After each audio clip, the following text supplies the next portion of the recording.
তো আবার ফিরে এলাম বন্ধু। দেখো তোমাদেরকে তো আগের ভিডিও দেখেছি যে আলু লাল লাল করে ভেজে নিয়েছি। এবার কড়াতে আমি তেল দিয়ে দেবো, দিয়ে পরিমাণ মতন তেল দিয়ে দেবো।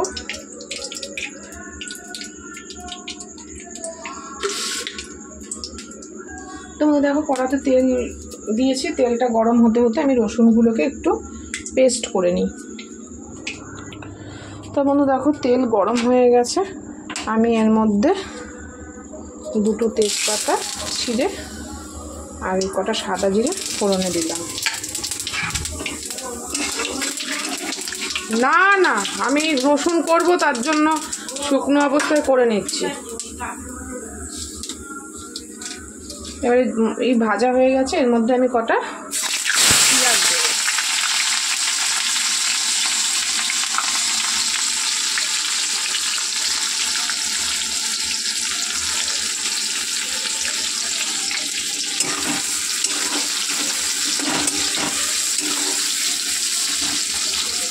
তো পেঁয়াজটা ভাজা হোক, আমি এখানে কটা গোলমরিচ নিয়েছি, গোলমরিচগুলো গুঁড়ো করব। তো চলো গোলমরিচ কিসে লাগবে সেটাও তোমাদের দেখো। তো বন্ধুরা আমার পেঁয়াজ ভাজা হয়ে গেছে, এবারে আমি এর মধ্যে আদা আর লঙ্কা পেস্ট দিচ্ছি। দেখো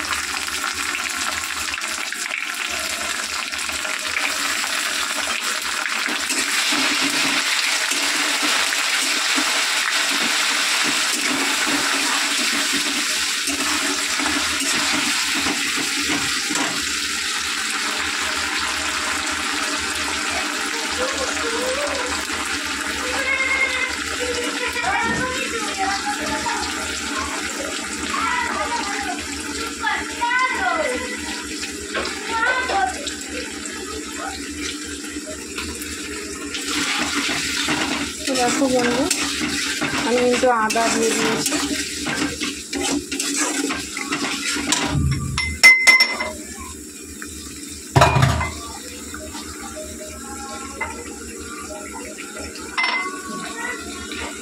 পেস্ট করে রাখা রসুন,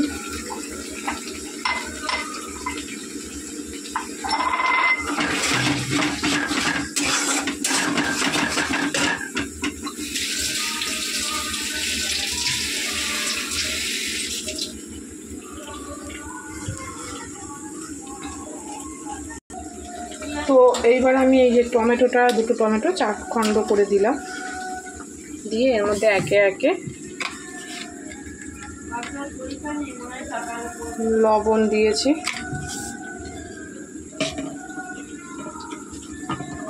হলুদটা শেষ হয়ে এসছে, আমি এইভাবেই দিয়ে দিলাম।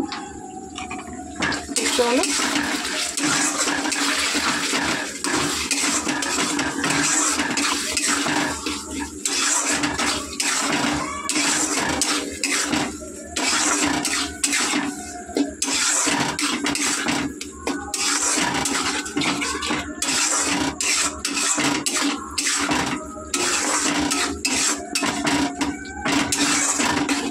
দেখো হোক, মশলা প্রায় কষে এসছে, টমেটোগুলো একদম গলে গেছে। এবারে আমি কিছু লঙ্কার গুঁড়ো,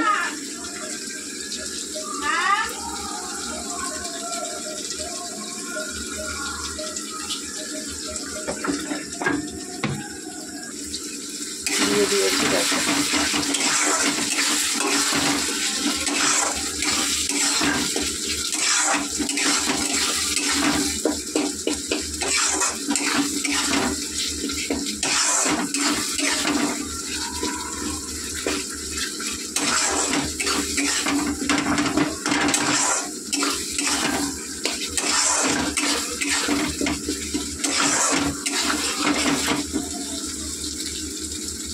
মোটামুটি মশলা ভাজা হয়ে গেছে, এবারে আমি চিকেনটা দিয়ে দেবো।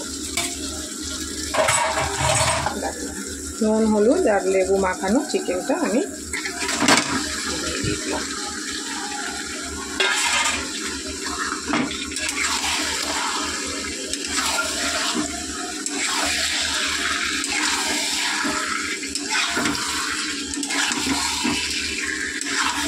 খুব সুন্দর।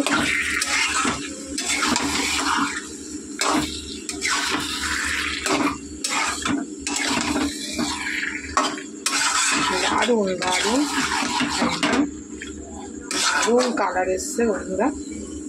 তো চলো এটা হোক, দেখা হচ্ছে তোমাদের সাথে, আবার ফিরে আসছি, সঙ্গে থেকো। তো চলো এটা কষা হোক।